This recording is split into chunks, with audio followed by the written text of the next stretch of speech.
We are now halfway through the season, and apparently, we're in a Premier League title race.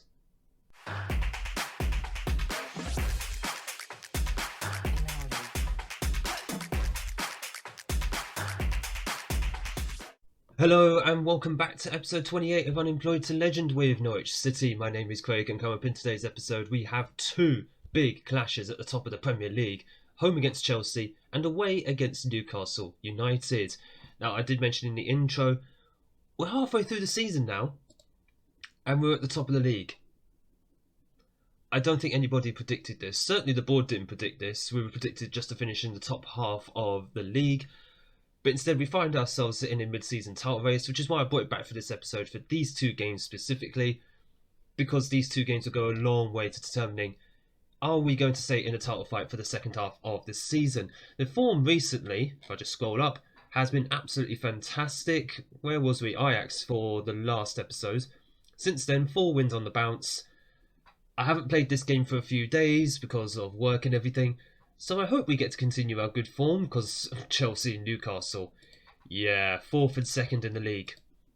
I mean, that second game could be a clash of the top 2 in the league, so who knows how this is going to go. Like I said, a couple of wins here, we're in the title fight for the rest of the season. If we don't win either game, I'm very sceptical that we'll be at the very top come the end of the season. One thing that we do have to look forward to, I don't know if you saw it as I scrolled up, but the draw for the Champions League first knockout round has been made, and yeah, we got PSG. Oh boy, that is about as tough as a draw as you're going to get, except Madrid, maybe. But that will be the next episode that we're going to view. It will be that first knockout round tie against PSG. Fun times, but for now, all eyes on the Premier League, home against Chelsea to start things off. And this is the team that we are going to be sending out. The 4 in goal: Iago, Omobamidel, Lovato and Lucas Gabriel as the back 4. Onyeka, Kakare and Urban in the midfield, with Cantu on the right wing. Scully and Martinyuk up front. Scully continuing his decent form since the last episodes.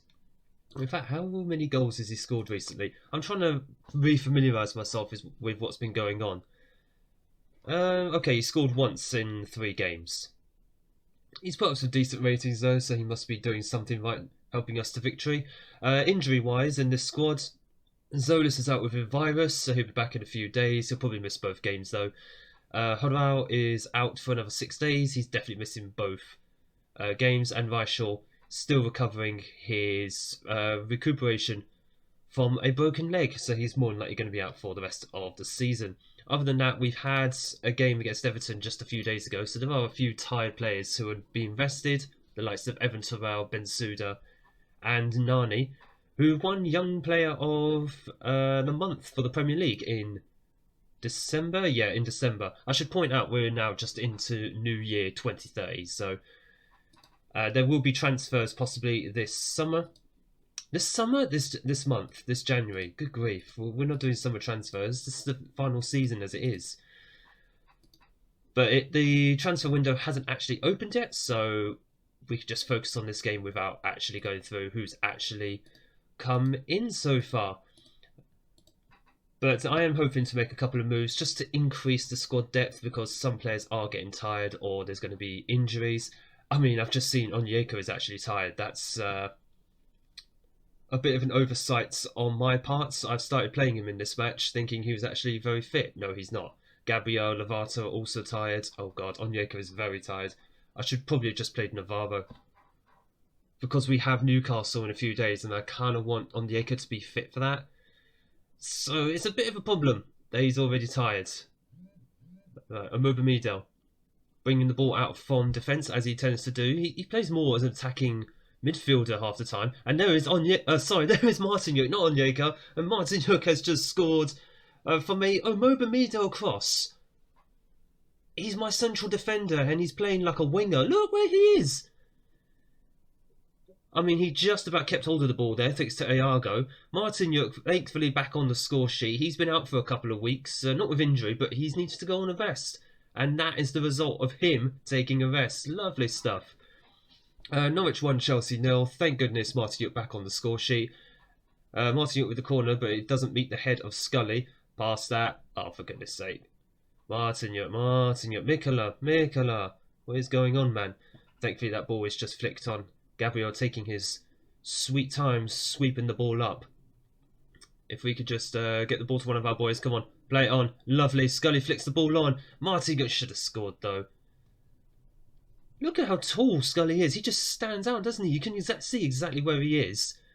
He literally just sticks up above everybody else. I'd like to know who the tallest player is on Chelsea's squad, as I don't think they're going to have anyone near 6'8". He's not fast, bless him, but that's why we play him as a deep line forward, because you need someone to flick those balls on. Why are we not using a target man? Because this is the Premier League. I don't use target men in the Premier League. We are not savages. Urban with the ball. Mobamidel. I feel like is he the playmaker of our squad? He's not really a central defender so much as he's a playmaker. Cantu, who's just come back from injury himself. Got to keep an eye on him. Onyeka flicks it on to Martinyuk. Oh, it's off the post. Oh, I thought that was in. Oh, it was set up perfectly. Onyeka is very, very tired. Hopefully he can make it to half time, then we'll just take him off. I've got Navarro. Yeah, Navarro suggesting bring Navarro on. I'm thinking bring Patino on instead. Let's have a look. I'm getting shots away. Keep going. Onyeka is going to go off. Urban can move over as the attacking central midfielder. And there is Patino. Onyeka looking ill-disciplined. Well, not surprised. Look at the bar. Overall risk of injury high. Yeah, we want him rested for the Newcastle game. The only thing I would say about that Newcastle game, I know it's away from home, and that is a big thing about the second half of this season. We've got to play all the big teams away from home. We played them all home the first half of the season. This Chelsea game is the only one where we play a big team at home. So it's a big thing that we need to get a good result here.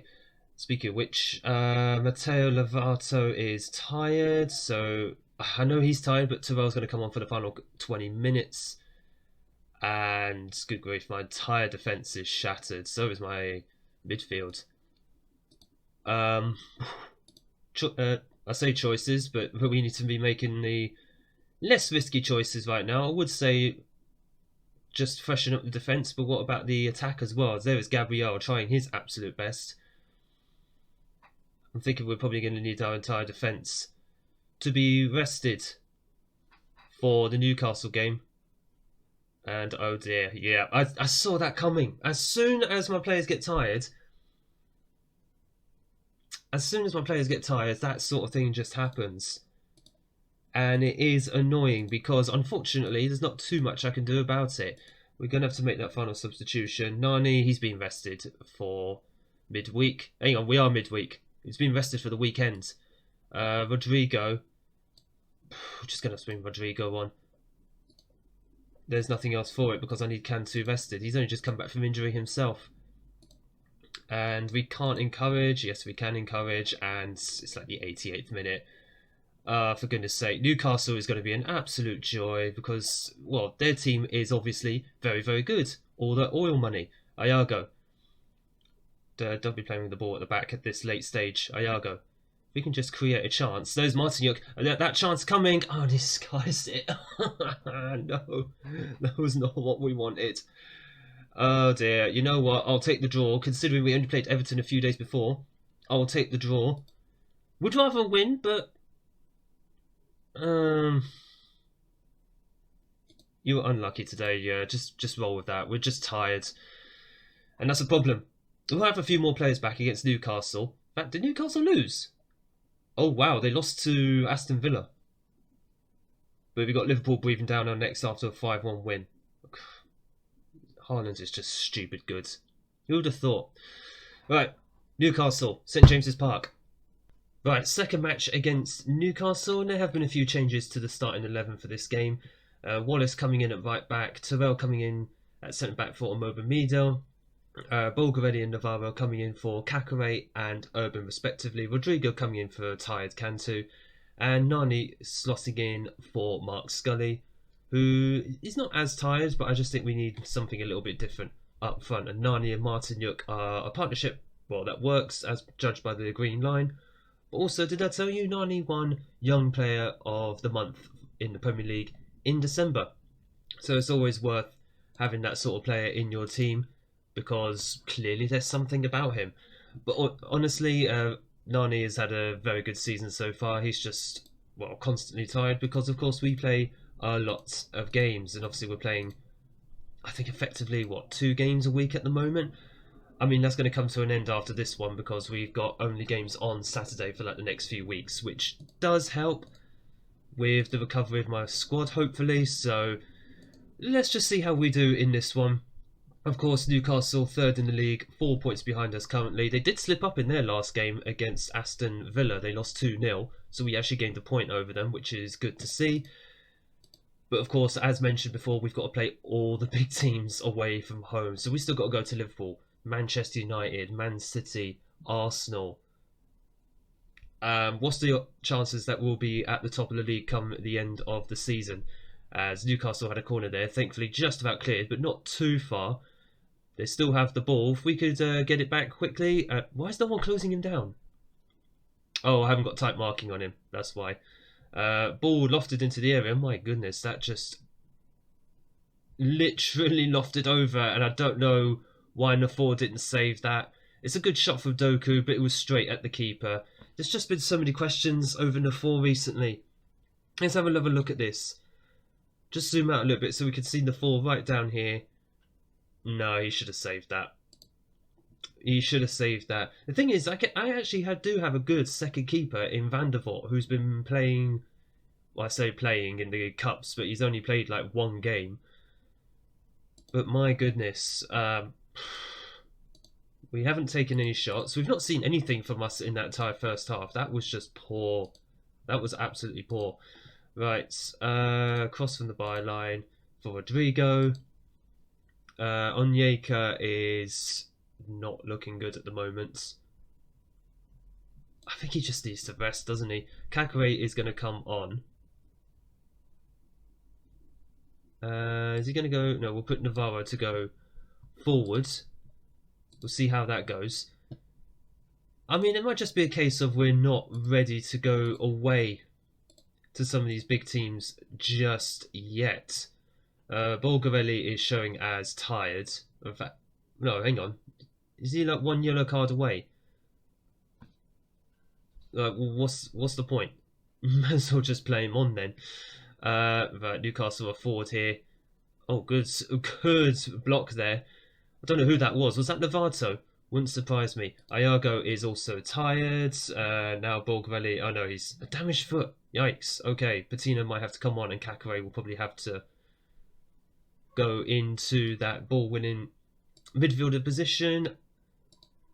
I feel like we got a highlight here, actually. Is it a free kick? Yes, it is. I mean, it's too far out, unless Martinyuk is going to stick one in. Oh, just forcing a save, actually. Very well done by Martinyuk. But we just look so toothless away at some of these grounds. Not man mark Doku, because he can't do it.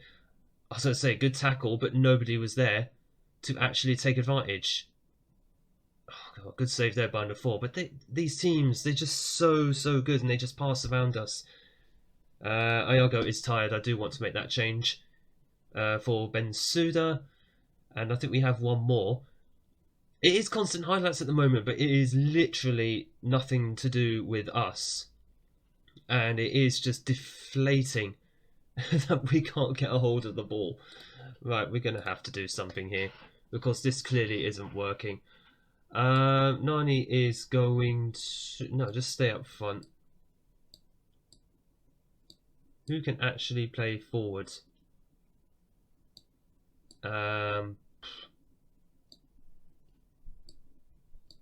What about a 3-man attack? Let's go with Rodrigo. He can play as an advanced forward. Nani can play as a... what's it called? Deep line forward. Kakare apparently can play as a Cavallero. We're going to try something completely different here. We do have one more substitution. Lovato is tired. So if we can actually get him off. Yep, there we go. Amobimedo is going to come on. We're going to try something a little different. We're going very narrow, except for Kakare, who is going to play as a Cavallero. Right, fire up, boys. Let's see if we can actually get ourselves a goal. I don't know how likely that is. We've looked completely toothless in this game. We're on attacking. Have I pushed all the lines up? No, I haven't. Good grief, what am I doing? We've got 6 minutes of injury time. Surely we've got one more chance in us, but the game is not going to give us anything. Of course it doesn't. It's the story of Norwich City. We just look so toothless away from home. We're getting closer to these teams, but the game gives us absolutely nothing. I don't know what else to do. Not happy with your performance. Absolutely not. We were terrible. Somehow still top of the league. Liverpool and Chelsea get to play though. Are they playing each other? That would be handy. Right. I don't know how likely we are to... Oh, for goodness sake, 2 to 4 weeks. 2 weeks. Okay, cool. Well, it's the FA Cup in the next game, so he can easily sit that one out. Right. We'll see how we do in the Premier League, but over the next couple of months. But for the next episode, we are going to be focused on the Champions League. It's got to be PSG home and away. We're either going to see a massive underdog story where we take the game to them and come out somehow by going through, or we're going to get humiliated. You're going to have to tune in next time to find out, because you're either going to see me ecstatically happy or crying tears of utter despair. If you have enjoyed this episode, make sure you hit the like button down below and smash the big red subscribe button so you don't miss the end to the season coming up. And who knows how we're going to do in the Champions League. It's going to be interesting against PSG in the next episode. But I thank you all so much for watching. I hope that you have enjoyed. And thank you for your support on the series so far. I look forward to seeing you all in the next video.